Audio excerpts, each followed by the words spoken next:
You seem so far away, 1,000,000 miles or more it feels today.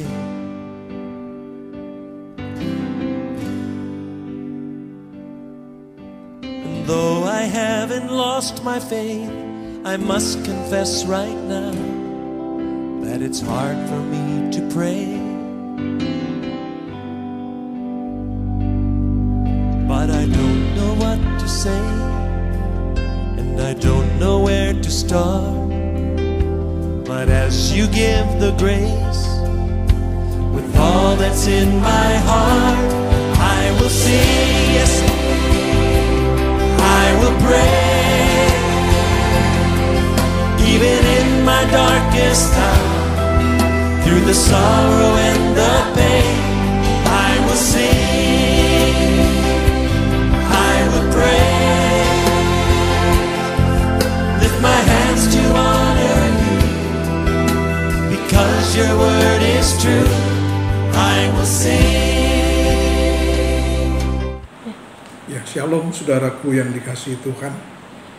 Pagi ini dalam anugerah limpah dan rahmat Tuhan kita boleh kembali beribadah secara online.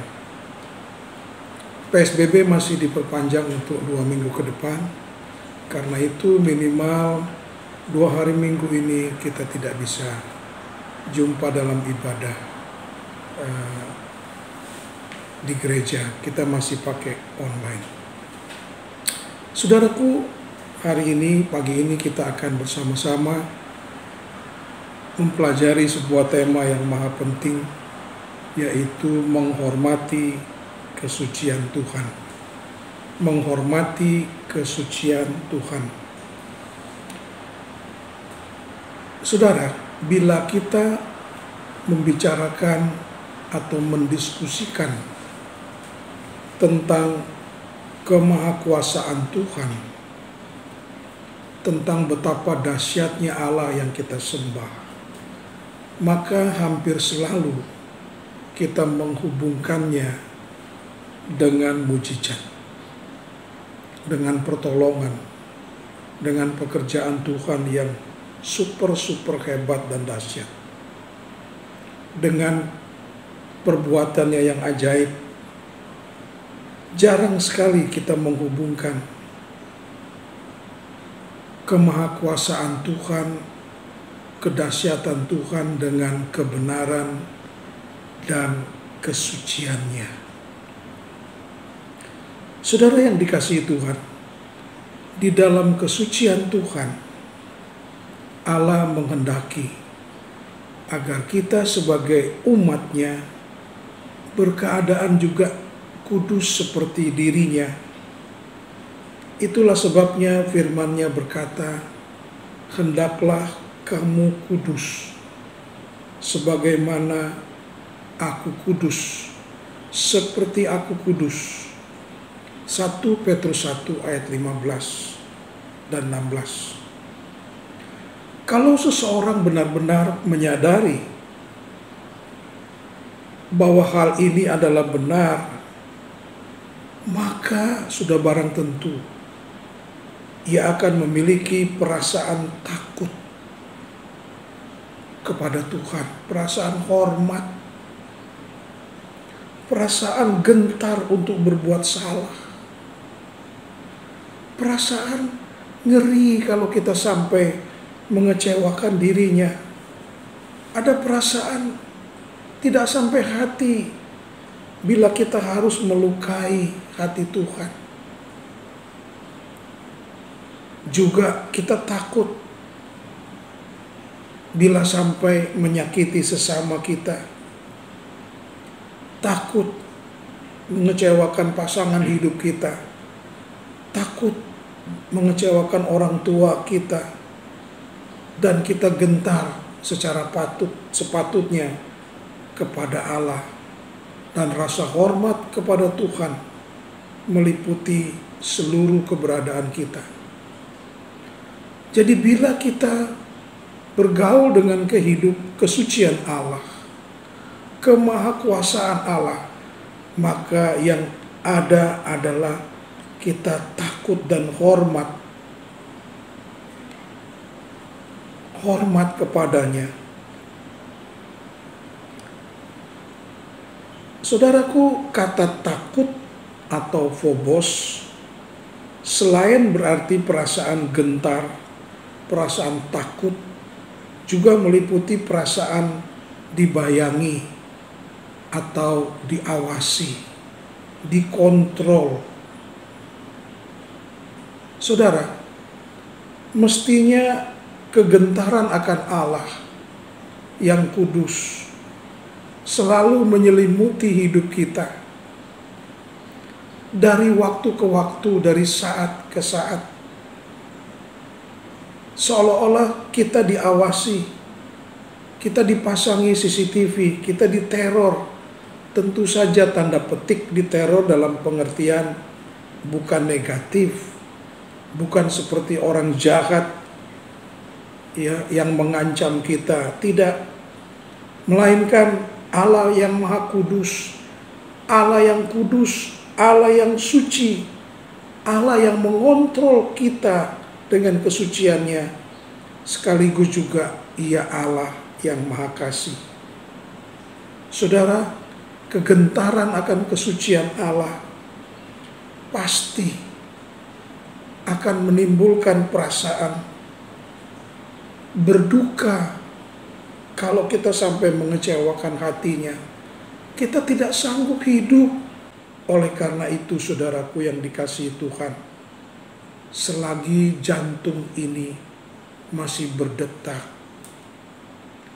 selagi paru-paru ini masih dapat menghirup oksigen dan udara segar, sementara nadi masih berdenyut, ingat ini kesempatan emas untuk kita berbenah diri dan menghormati kekudusan Tuhan. Satu saat nanti entah kapan, semua itu akan habis. Jantung kita berhenti berdetak. Pasti semua ini harusnya, ya, sudah seyogianya, harusnya menyadarkan kita untuk selalu eling, untuk selalu ingat, benar-benar mempersiapkan diri guna menghadap Dia yang duduk di depan takhta, menghadiri meja penghakiman Tuhan. Dan ini bisa datang tiba-tiba, bisa datang kapan saja. Ini bisa terjadi bagi kita yang sudah berusia lanjut, tapi juga bisa menimpa anak-anak, remaja, wanita dan pria setiap saat tanpa kita duga dan dapat duga sebelumnya. Saudaraku, ironisnya hari-hari ini, bila kita melihat warga gereja pada umumnya, masih banyak warga gereja yang tidak mau mempedulikan hal ini. Sebab faktanya, secara realitas perilaku mereka masih saja kasar, sombong, tidak peduli akan sesama, terus-menerus tersinggung, tak bisa mengampuni, bahkan tak mau peduli akan keseharian bergaul bersama dengan Tuhan. Seolah-olah mereka tak peduli bagaimana penilaian Allah terhadap hidup mereka. Bagaimana perasaan Allah melihat hidup mereka sehari-hari. Bagaimana pikiran Allah menilai tentang mereka. Sikap mereka masih jauh dari kegentingan dan perasaan kegentingan itu. Kita tidak tega untuk melanggar kekudusannya. Kekudusannya mengawasi kita seperti mengontrol kita, agar kita bisa tiba di level memiliki perasaan mapan, perasaan tulus, bisa hidup dalam kebenaran, bisa hidup dalam kemurnian tanpa tanpa didorong, tanpa dipancing, tanpa dimotivasi lagi. Saudaraku, sudah sekian lama kita hidup dalam kepura-puraan, dalam ketidakbenaran, dalam ketidakmurnian. Kita belum hidup selevel dan sekudus seperti apa yang Dia inginkan. Saudara, seyogianya kita mesti rajin-rajin membayangkan, seandainya saat ini kita berhadapan dengan Tuhan yang suci, dengan Allah yang karena kekudusannya Dia meneropong kedalaman hati kita sampai sendi-sendi dan sumsum kita, mengetahui segala denyut nadi, gerak batin. Mestinya kegentaran akan kekudusan Allah membuat kita memiliki kehormatan, ketakutan akan Dia yang benar.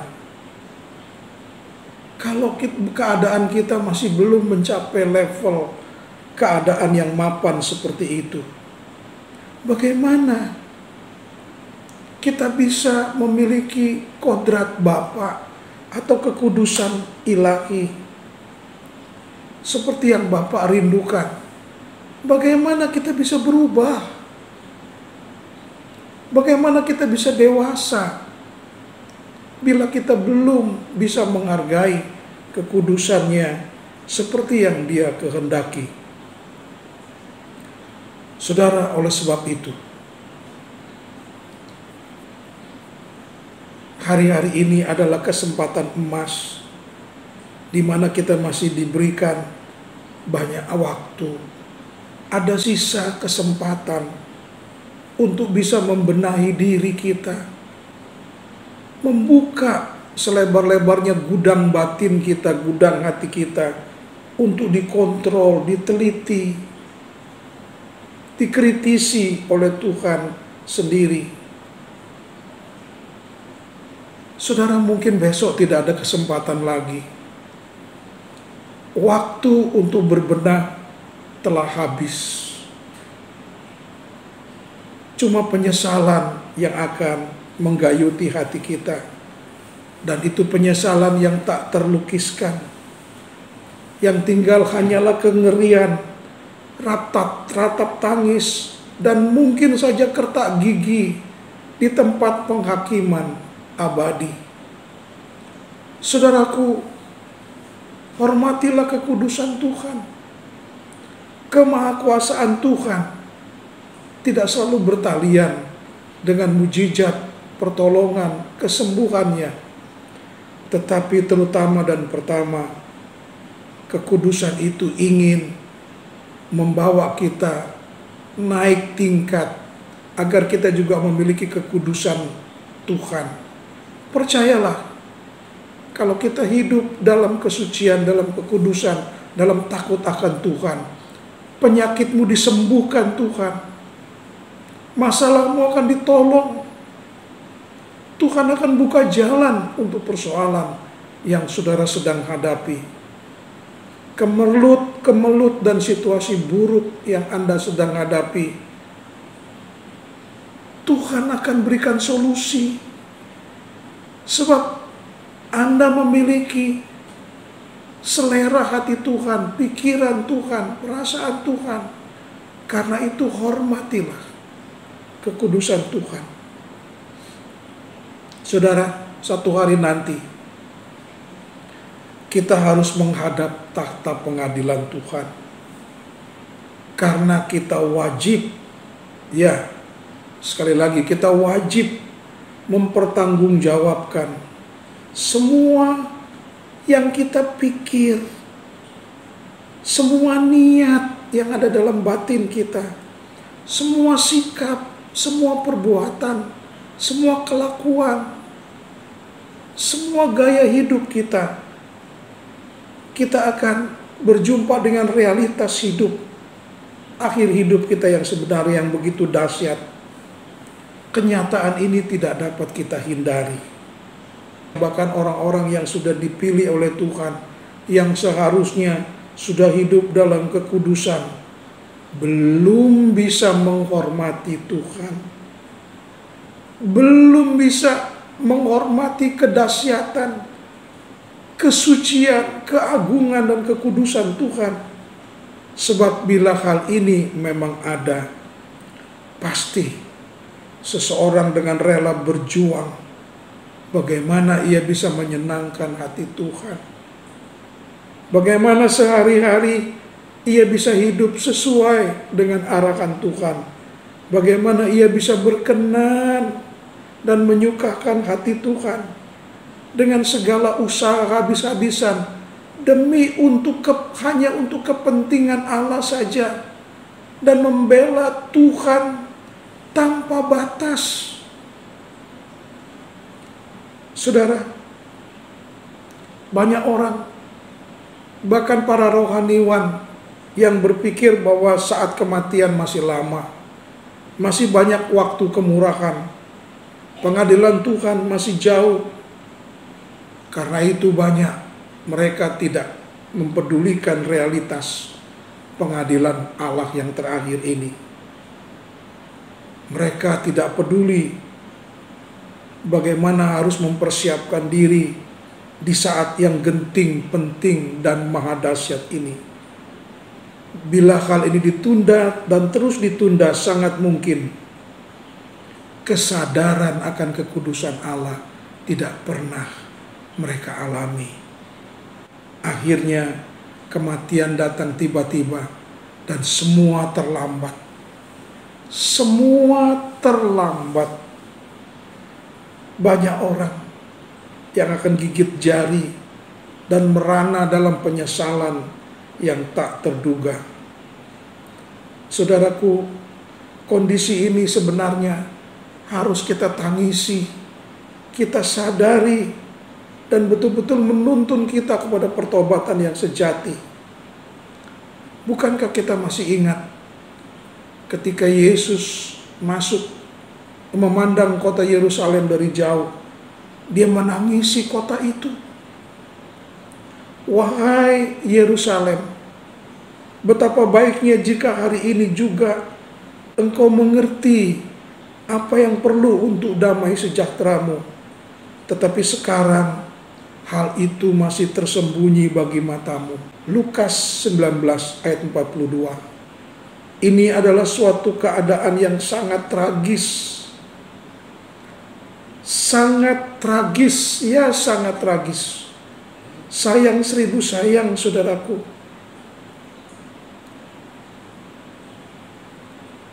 Momentum ini belum disadari oleh banyak orang percaya. Karena itu mereka belum bisa habis-habisan untuk hidup bagi Tuhan dan bagi kepentingan Tuhan. Mereka belum bisa menyerahkan hidup sepenuhnya untuk melayani Tuhan. Bersedia mengakui kecemaran dan aib mereka. Belum siap untuk meninggalkan semua kejahatan dalam pikiran mereka, dalam hati mereka. Saudara, betapa malangnya orang-orang seperti ini. Sudah menderita di dunia ini dengan segala penyakit, dengan segala persoalan, beban hidup yang sukar. Nanti mereka akan sengsara lagi di tempat pengadilan abadi di dunia orang mati. Saudara, sadarilah hari ini, wahai kekasih Tuhan. Wahai kekasih Tuhan yang masih berada di kubangan kecemaran dosa, segeralah sambut tangan kekudusan Tuhan, kedahsyatan Tuhan yang mengundang Anda untuk diselamatkan. Kiranya kebenaran firman Tuhan pagi ini mendapat tempat yang baik. Anda cukup rendah hati untuk menyambut kekudusan Tuhan. Kekudusan Tuhan tidaklah dimaksudkan untuk membuat kita susah. mengancam, menghukum, menyulitkan hidup kita. Tidak, tapi justru Dia akan mengangkat saudara menjadi selevel seperti Dia, agar Anda juga bisa hidup dalam kesucian.